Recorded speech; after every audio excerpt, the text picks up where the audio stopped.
So today Tesla released another update, the 2022.16.3.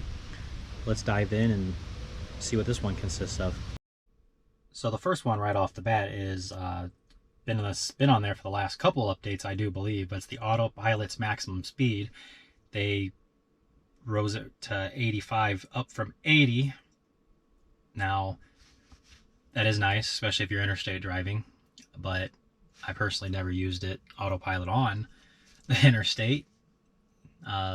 Maybe when traffic jams or whatnot, but never at high speeds like 80, 85 miles an hour. Now I do use the adaptive cruise, which you can use all the way up to 90 miles an hour, which I've never taken it up to 90 and had it on cruise.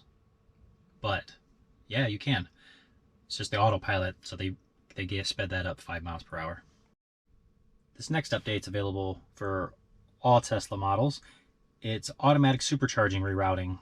That's if you're navigating to a place, and let's just open up one of these, and it says you have 8 stalls available. There's 8 stalls. That's great. But if you get there's 8 stalls and there's 0 available, the Tesla will automatically, within reason, find another supercharger that possibly has a open stall for you. That way you're not waiting on charging. Where I live up here in Indiana, it's probably not that big of a deal. Higher west side or the country where there's a lot more Teslas, that's probably a really big deal for you guys. I mean, I've seen tons of videos where people are just sitting in line waiting up to 30 minutes to go charge, where I've never seen another person charge over here. So, it's just two different things. Maybe larger cities like Chicago might have that issue also, but again, I've never had that issue, so that's pretty cool for you guys who actually uses that feature. This next update is also for the Model 3 and the Model Y. It is more about the driver profiles. So not only now does it save your seat and your mirrors, and I'm assuming probably the steering wheel too, because I noticed that is also motorized, but it also does all your radio stations, your Spotify.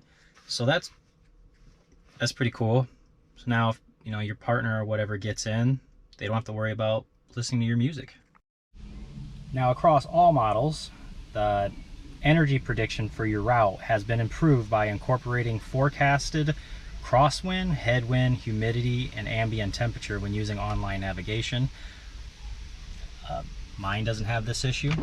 I know for a fact because, during my cross-country trip in this vehicle, it was within like 1 or 2% of what we were going to arrive at. So if they can get it even more accurate than that, bravo. So one thing across all models of Tesla is your heat pump and the low voltage battery. You can now view additional information about your car. So you come down here, tap the car, let's go software, the blue additional vehicle information, and that pops up everything as far as it'll tell you your cabin. You have the heat pump, that'll tell you if you have it or not. You come down here to the processor, depending on when you bought it. This has got the AMD Ryzen, and yeah, this gives you all the rest of your information that you have. It tells you got the premium audio system. I have the full self-driving computer. I don't know why that information would be useful to you, but hey, if you need to know what your car has, if you're buying it used, that's a good way to check it, I guess. So last but not least, across all models, we have